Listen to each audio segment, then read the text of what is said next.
평택 시민 여러분 안녕하세요. 작은 행복을 찾아 떠나는 감성여행 평택 문화톡톡의 임예린입니다. 올 한 해를 쭉 돌아보면 가슴 아팠던 일들, 안타까운 일들, 분노를 일으키는 일들이 참 많았던 것 같아요. 그런데 이 글을 보면 아마 생각이 좀 달라지실 거예요. 프랑스의 유명한 문학가죠. 발자크가 한 말인데요. 지혜가 없는 사람은 불행을 불행으로써 끝낸다. 불행은 예고 없이 도처에서 우리를 기다리고 있다. 아무리 총명해도 미리 불행을 막을 도리는 없다.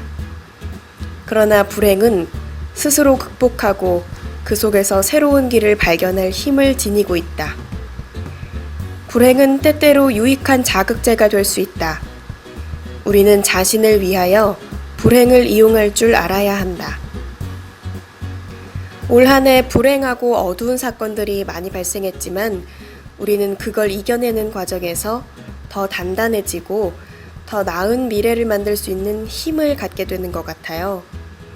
그리고 또 하나, 어려운 상황 속에서도 우리가 희망을 잃지 않고 있는다면 분명 더 밝은 미래가 다가올 거예요. 우리 시에서도 희망을 잃지 않고 나눔을 실천하는 사람들이 있습니다. 지난 11일에는 송탄 지구협의회 봉사인의 밤 행사가 열렸는데요. 송탄 지구협의회는 1998년 창단되어 재난시 구호 활동과 희망풍차 4대 취약계층인 지역의 이웃을 위해 봉사하는 단체입니다. 올해 우리 시에 큰일이 있었죠. 바로 메르스인데요. 이분들의 헌신이 있었기에 메르스를 종식시킬 수 있었던 것 같습니다.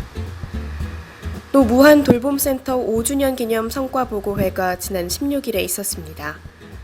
무한 돌봄 사업은 경기도민을 대상으로 지역 내 공공기관과 민간사회단체, 기업과 연계하여 어려운 이웃에게 긴급 지원을 해주는 복지제도인데요. 이분들의 노력으로 올해 복지 사각지대에 있는 불우한 이웃을 발굴하고 여건을 개선시킬 수 있었습니다. 이분들 말고도 우리 시의 희망의 불씨를 지켜주시는 분들이 참 많은 것 같아요. 하나하나 다 말씀드릴 순 없지만 다가오는 새해에도 우리 시의 든든한 버팀목으로서 복지도시 평택을 만들 수 있도록 부탁드릴게요. 우리는 가정을 가장 작은 사회라고 하죠. 가정, 가족이 행복해야 우리 사회 전체가 행복할 수 있는 것 같아요. 그래서 우리 가족의 사랑이 담긴 이야기 들려드릴 건데요. 지난번에도 말씀드렸죠? 이 책은 총 4부분, 봄, 여름, 가을, 그리고 겨울 이렇게 4부분으로 나누어져 있어요. 이번 주에 읽어드릴 부분은 가을, 별빛으로 물들이겠습니다 입니다. 또 어떤 따뜻한 이야기들이 기다리고 있을지 들려드릴게요. 첫 번째 이벤트인 반지 증정식에 이어 두 번째 이벤트로 촛불을 우리 넷이서 함께 껐다. 그리고 세 번째 이벤트로 우리 부부를 위한 블루스 타임을 준비했다. 어디서 그런 음악을 준비했는지 감미로운 음악이 집안 가득 흘렀다. 애들 앞에서 블루스까지? 무뚝뚝한 우리 부부에게는 제법 어려운 일이었지만 애들이 하라고 하는데 안 할 수도 없고 해서 둘이 일단 폼을 잡기는 했다. 하지만 왜 그리도 어색하던지 조금만 추다가 그만해도 되지? 안 돼요, 안 돼. 음악 다 끝날 때까지 쳐야 해. 아빠, 엄마를 더 꼭 껴안으세요. 이렇게 블루스까지 추고 나니 네 번째 이벤트는 작은 딸의 축하 무대였다. 작은 딸은 음악에 맞춰 앙증맞게 춤을 췄다. 우리 부부를 닮아 수줍음이 많아서 사람들이 말을 시켜도 말도 잘 안 하는 애라서 웃음이 나왔다. 사람들 앞에 나서는 것을 꺼리고 말도 조용조용하게 하는 아이가 저렇게까지 얼마나 많이 연습했을까를 생각하니 너무나 사랑스럽고 예뻤다. 아이들은 마지막 이벤트로 선물을 준비했다. 남편 것으로는 흰색 티셔츠를, 내 것으로는 마스카라를 준비했다. 먹고 싶은 것도 많고 갖고 싶은 것도 많은 나이인데 어떻게 엄마 아빠를 위해 이런 생각을 했는지 정말 감격 그 자체였다. 와, 정말 잊지 못할 어버이날 쇼킹 이벤트였을 것 같은데요. 아이들이 정말 고맙고 감동받으셨을 것 같아요.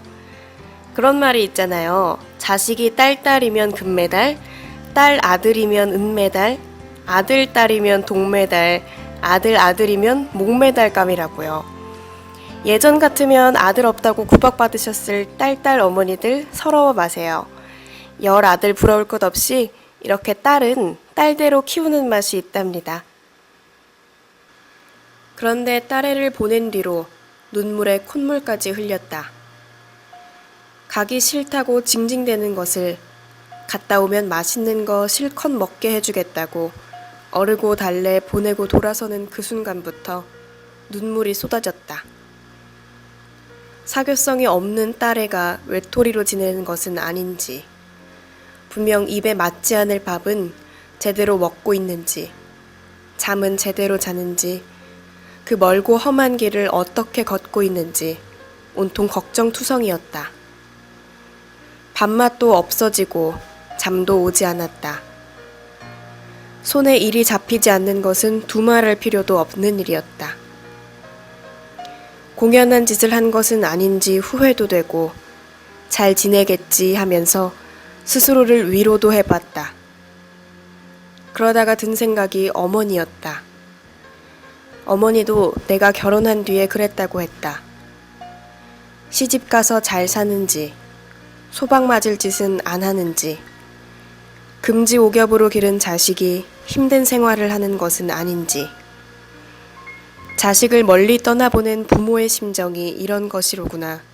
그때서야 깨달았다. 결혼 뒤였다.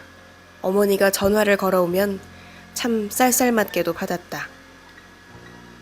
엄마는 참 내가 어린애야? 그렇게 할 걱정이 없어? 그럴 때면 어머니는 그래도 걱정이 되지 왜 안 되겠니? 하면서 전화를 끊었다. 어머니가 밑반찬 거리를 만들어 보내오면 짜증부터 냈다. 택배 같은 것이 없던 시절이었기에 고속버스 터미널에서 버스가 도착하길 기다렸다가 받아들고 끙끙거리며 집까지 가져와야 했다. 그런 날이면 어김없이 전화했다. 엄마 이런 거 보내지 마. 여기도 시장이나 백화점에 가면 얼마든지 있어. 터미널에서 끌고 오는 것보다 그게 훨씬 힘도 덜 들고 저렴하게 먹힌단 말이야. 그래도 어디 집에서 한 것만 하냐? 어쨌든 보내지 마. 앞으로는 붙였다는 전화 받아도 터미널에 받으러 안 나갈 거야. 귀찮단 말이야. 어머니는 그 후로도 끊임없이 먹을거리를 보내셨다. 지병이었던 당뇨로 눕기 전까지 계속해서. 그때의 어머니 심정이 어땠는지를 이제야 깨달았다. 딸애를 멀리 떠나보내고 난 뒤에야. 우리는 왜 항상 그때 그 순간에는 고마움이나 이런 걸 못 느끼다가 한참 시간이 지난 후에야 사랑을 느끼면서 후회하게 되는 걸까요? 그래도 좀 다르게 생각해보면 후회를 한다는 것은 과거 자신의 잘못을 깨닫는다는 거니까 그것을 알았다면 이제부터라도 더 잘하면 되는 거겠죠? 오늘 또 부모님께 사랑한다고 말하지 않는다면 언젠가 다음 날에 또 후회를 하게 되니까 바로 지금, 오늘 어머니 부모님께 사랑한다는 말 해보세요. 온 가족과 함께 즐기실 수 있는 문화 행사가 있어서 소개해드리려고 합니다. 혹시 샌드아트 다들 알고 계신가요? 가끔 TV 보면 스크린에 손으로 모래를 뿌려서 그림을 슥슥 만드는 예술의 한 분야인데요. 이 샌드아트가 모차르트의 오페라 마술피리와 합쳐져서 더 풍성한 볼거리를 제공할 거라고 하네요. 12월 19일 토요일 오후 2시부터 지산 초록도서관 지하 시청각실에서 공연합니다. 사전에 전화나 방문, 인터넷으로 접수를 받는다고 하니까 참고하시고요. 샌드아트 공연을 볼 수 있는 기회가 흔하지 않으니까 꼭 이번 토요일에 관람하러 가시면 좋을 것 같습니다. 지금까지 작은 행복을 찾아 떠나는 감성여행. 평택 문화톡톡의 임예린이었습니다.